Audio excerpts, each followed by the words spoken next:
The Mercedes-Benz Interview Lounge. Welcome back to New York. Thank you. I'm so excited to be here. I know you're an LA girl, but also no, I'm Las a New Vegas. York girl. Well, no, but you're living everywhere. First and foremost. But when you come home, you're home. This is home, right? Well, did you walk by my apartment? I do. Okay, I walk by Mariah's apartment. We won't say where it is. Early in the morning. Yeah. And I look up to see if there are lights on. Yeah. And today there were lights on. Yeah. Well, you know, my lighting is very specifically tailored for what I like. So it's not like you're going to see a lamp, maybe a sconce you saw. Okay. Yeah. Get it right, sir. Okay. But it was like Mariah's home. It's good to have you here. Yeah, it's good to be here. But home for you right now is almost everywhere. I mean, Las Vegas. Yes. I played your slot machine, by the way. You did? Did you win? No. Oh. I'm going to ask you for a refund. Yeah, We'll I'm get into sorry. that during the song. Okay. But I mean, spending time, I know you just got back from Asia. Yes. And you're going to hit the road again and do some Christmas shows in Europe. Europe. It's going to be very exciting because they get very festive there at Christmas. Of course, you have to take your kids because otherwise it wouldn't be as fun for you. No, it would not be as fun at all. And they love it. They come up on stage. They don't really care. Like Rocky especially. He's just like, whatever. He runs up and down the stage. He does whatever he wants. I mean, he's a comedian already. Well, look, when you're doing what Mariah does in this business, you have to have say when it comes to a lot of the decisions that are made in your business. But when you have kids, you have no say. No. You have no say. They probably run the show. The you kids, work right? Absolutely. You work for them. Yeah, exactly. But they're good. They understand it. When I have a show, they're like, Mommy has a show tomorrow. We can't be loud. Like, they get it. Oh, All see, right. the good thing is that they've good. grown up in it. Yeah. So that's so important. Like, even for me, like, my kids have grown up. I'm not there in the morning because I'm here. Mm-hmm. They just kind of get used to that. That's their life. Yeah, exactly. And I'll be like, do you guys want to do something where you don't travel for a while? Like, what do you want to do? And they're like, no, when do we get to go on the plane again? When do we get to go on a tour bus? They actually fun. like a tour bus. Wow. Well, okay, let's talk about a few things. Let's go back a few months. The last time we saw you was at the iHeartRadio Music Festival in Las Vegas. Yeah. I don't know if you remember what I said to you. Your performance that night, in my opinion, was the highlight of 2 nights of performances. Oh, You got on that stage and just blew everyone away. Thank you. Everyone away. I was so happy to be there, and I have such a great history with so many people from iHeart, and, Right. Everyone from you to John Sykes, and he was my first manager. John Sykes was a manager? He was a manager. He managed a person? He managed a person. He managed more than one person. Yeah. Really? I didn't know that. He can't even keep a sandwich alive these days. No, he's great. Well, it's the greatest thing about, of course, the energy of Mariah on our stage was you did a lot of the hits that we've known for a couple of years, but you did the songs from Caution as well. Mm-hmm. And it was just the greatest mix, and everyone stayed in their seats. And that's kind of a weird thing about our music festival, because if you're there for a country artist, you usually don't stick around for the other artists. Right. Everyone was locked into you. Oh, that's great. But with the lights in your eyes, can you see that? Can you feel energy from a show when you're doing your stage show? At that show, I did. I really felt like it was a great audience. But like with the lights in your eyes, you can barely see. I can barely see the stage sometimes. I was in Asia. I was like, can I walk on this stage? There's like a wet spot on the stage? I don't know what that's from. I'm going to stay away from that. No, but you never know. It's really weird. I can't, and the lights are always in my eyes. Well, you're used to that in New York because we have what's called mystery liquid in New York. That's what it was on the stage. It's like, where did that come from in Yeah. your eye? We don't know. Yeah. Well, look, I was talking to a friend of mine the other day who's in research. He's in the research business. Okay. And he was saying that Caution, this album, and they were looking at the numbers, is the most highly regarded album as far as the critics go since the beginning of your career. Yeah. Well, I know, but does that make you go, well, what's the other stuff crap? No, I think it's great. I mean, I really feel like we're at a place where different people are reviewing music now. It's really music lovers as opposed to people that are just like criticizing music. Right. And even on some of my biggest albums that sold the most, they didn't necessarily get great reviews, but I can go back and look at them and look at some of the songs I wrote from back then and go, I would have given this definitely a better review. But to have it happening now is amazing. It's very flattering and it feels great. Well, from all of your music from a few years ago and also your music from today, these are the soundtracks of people's lives. I know this is kind of an overly used phrase in this business, but people are going to know exactly where they are when they first heard GTFO and what they were doing or what bad situation they were in and they needed that song at that time. Yeah. Can you think back? I'm going to put you on the spot. Can you think back to when you were growing up? Yes. Or any time in your life where there was a song that takes you back to that intersection in your life where you had to make some tough decisions or the most fantastic friggin' thing happened to you? Can you think of some of those songs that bring back those memories at all?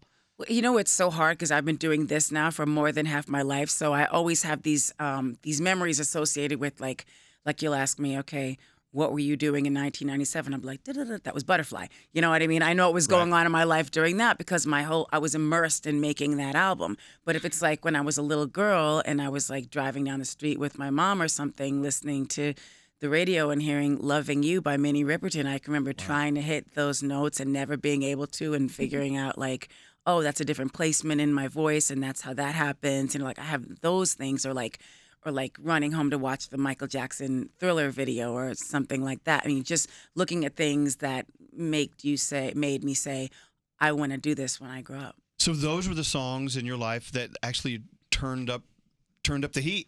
So many songs. I mean, it's hard for me to pick one. And you know, from your life is surrounded by music, it's hard to like say one out of all the artists and all the songs, I'm sure. But you grew up singing those notes that Minnie Riperton was famous for singing. You grew up making those huge videos like Michael Jackson made. Well, maybe not quite as big as Thriller. Nobody ever has, but... Well, the day is young. Let's get our asses outside and make a video. They don't spend that money anymore on videos. We're lucky we get an iPhone video, but, you know. To that point, you know what? The music business is always evolving. I mean, it's not even the same business it was 6 months ago versus 10 years ago. But, you know, I think there's something kind of exciting. I want to see if you agree. Something kind of exciting about the independence an artist can truly have in this day and age that you couldn't have 10 years ago. No. You can actually go out and get a fan base going and become a commodity that then a music company wants to buy into. Yeah, they look to the artist to kind of dictate where they're going to go. Right. Whereas before, it was like, okay, we're going to take an artist, we're going to find songs for them, we're going to put that whole thing together, put the big machine behind them, and then they can have a shot in the industry.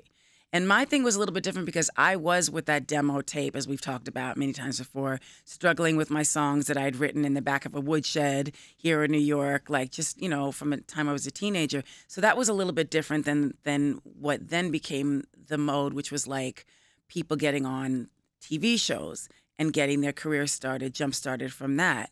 I think it's all, you know, it's all for the good of the music, hopefully. And I mean, the old way was the old way, and today's way is maybe easier for some people to break through the system. But with caution, I mean, haven't you seen? Haven't you done it a little differently with this album than you did back during the Big Machine days, which, like, again, wasn't that long ago? Right. I mean, you could basically just make a decision, and then the record company will go, "Oh, okay. We'll just do that because that's what she wants to do." I think there's an independence now that is very freeing as an artist. I would assume that that's a good thing, a little bit. I think it's a good thing. I mean, I think in my situation, I'm really with some people that I love and trust. And, you know, like with Sylvia Rohn, she's known me for a really long time. And she's even like, I remember a long time ago, I wasn't on her label, but she came to the studio and I had just done Heartbreaker featuring Jay-Z. And at the time I was going back and forth with my label because they didn't think it was a hit record. And I was like, I'm pretty sure it is. And she came in and she was like, this is a smash. What are you talking about? So I think with her, it's like more of it's still that big system, but it's more of a collaborative effort. And there's also more like focus on what are the fans liking the most from these like glimpses of the album that they've heard. These collaborations. I mean, you've collaborated with some amazing people, as they would say they collaborated with you. I mean, you're on their list of people they love to collaborate with. Who do you see coming up? Is there any Cardi B coming up in the collaboration stage? I don't know. I love Cardi B. I would love to do that. It's just, you know, just to see, I guess, surrounding yourself, you even mentioned it yourself, surrounding yourself with the right people, the right energy can make or break. Yes. Everything. Yes. Have you learned lessons along the way because of the people you've surrounded yourself with? Absolutely. Yeah, we all have. We all have. You know, I mean, not even personally, but I'm saying like professionally. I mean, professionally, most definitely. Yeah. And it's tough because I think as artists, we're very vulnerable to people coming in and saying, hey, no one knew what they were doing before. Let me come and steal the show and show you how good I am. And like sometimes we're vulnerable to that no matter what we've been through, no matter how many great people we've been surrounded by before. Sometimes it just happens. Yeah. Right. It's just a part of life. How do you adjust? Like, say a Timbaland comes in and you work with Timbaland. Then Skrillex, you're working with Skrillex. Like, how do you adjust to each different personality, each artist? 2 people I work with on this album. Caution, gotta just say it. Very good, Danielle. Thank you very much. You're welcome. It's interesting. I've known Timbaland for a while, and, Yeah. and we kind of worked together on some songs that were maybe less well known, not necessarily released. And this time around, we just kind of like went back and forth with different ideas. And one of my favorite songs on the album is called 8th Grade. That's a collaboration with Timbaland. Skrillex, I didn't know. I was working with my friend Pooh Bear. And he was like, I really want you to meet my boy. Like, I love him. He's so great. And then it was Skrillex. And he came in the studio and he told me a story that he had listened to the Butterfly album with his mom. I believe she passed away. And it was like, memories for him. So we did this song called Runway that he sampled a part of Butterfly. And it's only on like it's not on every version of the album, but it's one of my favorites. But the other song we did with Ty Dolla $ign is called The Distance. So that's a collaboration with Skrillex as well. So it's nice. You meet new people, make new friends who have the same interests and love of music. I love that. Yeah. You can go in and out of different collaborations. That's why I think I should fire everyone here and start over. Just got here. Gandhi just got here. Gandhi just got here. Gandhi just joined our show, by the way. Hello. Gandhi, Mariah, Congratulations. Gandhi. Nice to meet you. Nice to meet you as well. So talking about the collaborations and you're working with all these new people, what is the process like with all the technology now? Are you like in a lab with them writing, or do you kind of just say, this is my idea, what can you add to it? No, writing is a very organic process for me. I don't even like to write on my phone most of the time. I prefer to like write on paper, sit down, record a melody. I'll use voice notes and record melodies, but and sometimes we'll just sit in the room, write things down, record it immediately so we don't forget it, and then record the next line, then record the next line. But it's from the inception to the completion. I'm there. There is no other way for me.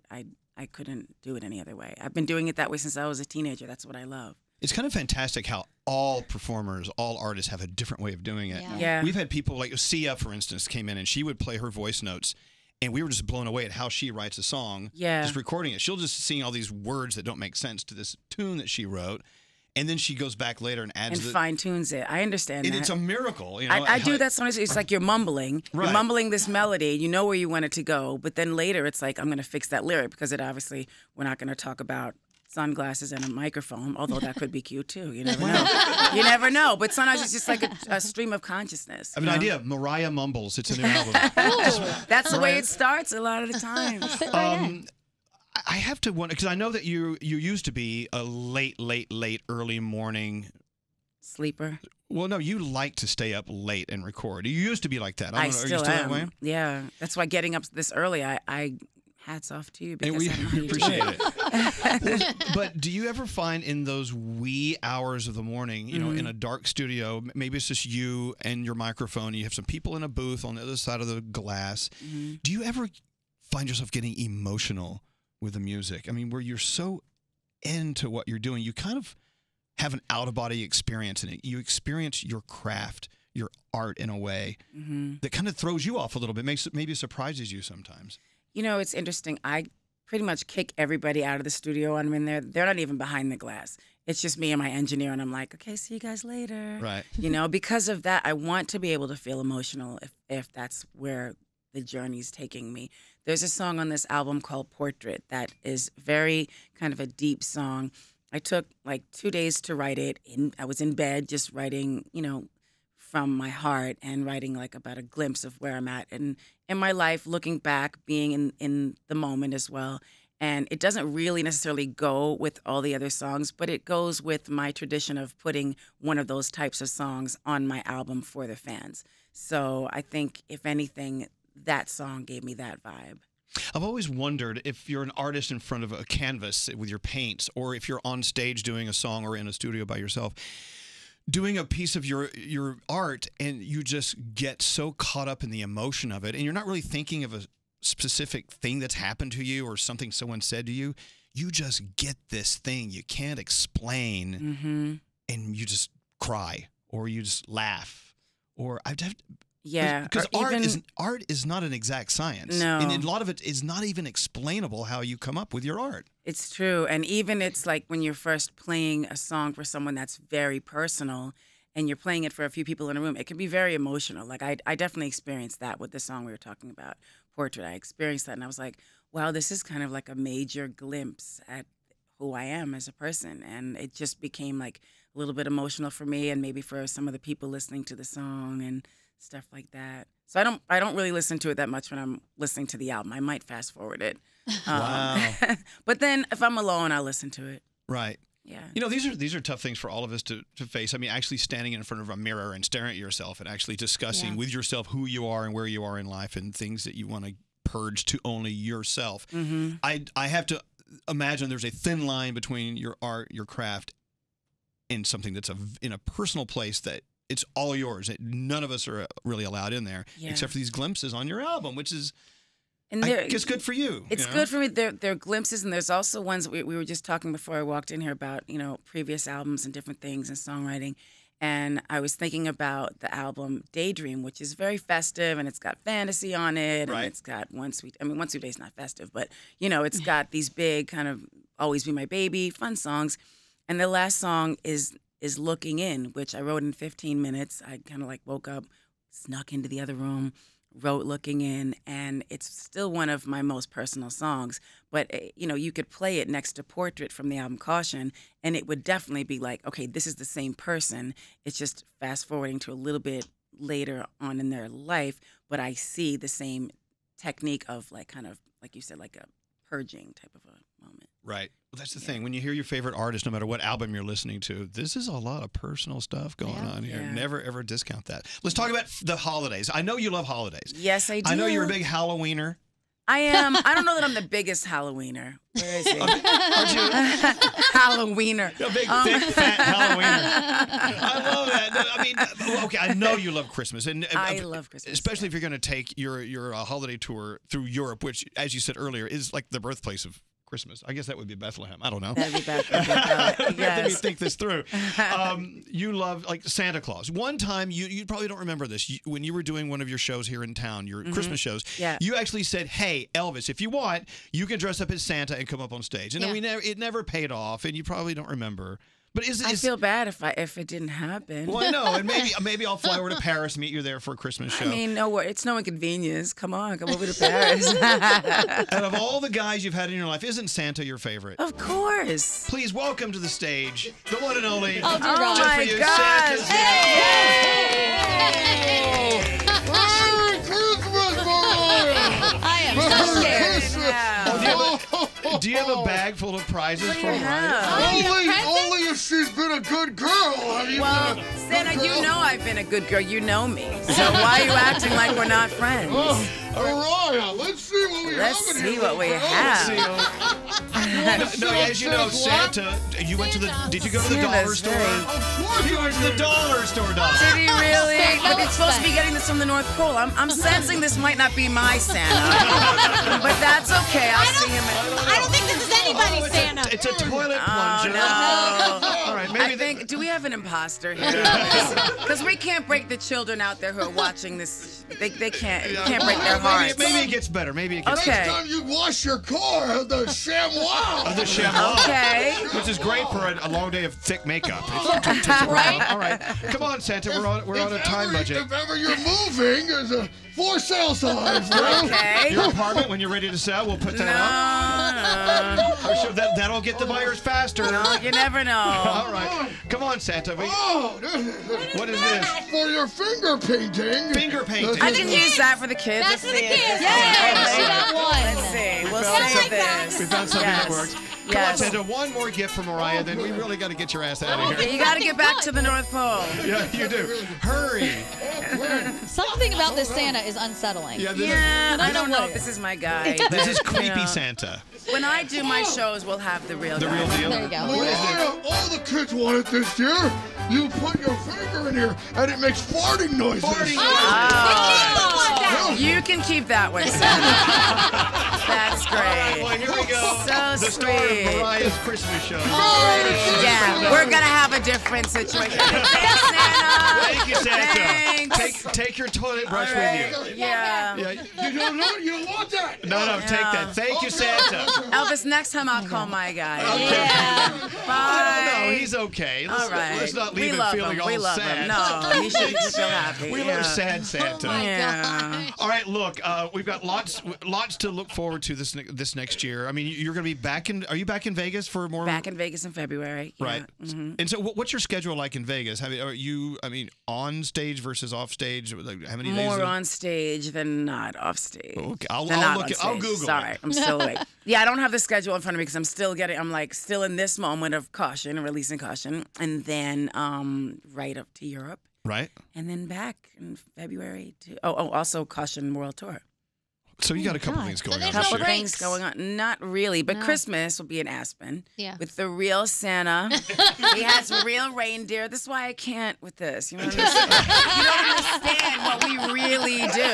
I'll send you a clip so you can see that. There you go. Okay, And then you guys are gonna feel bad. We You're have gonna be like, how could we disrespect her like that? Oh, wait, can I have the farting putty for my son?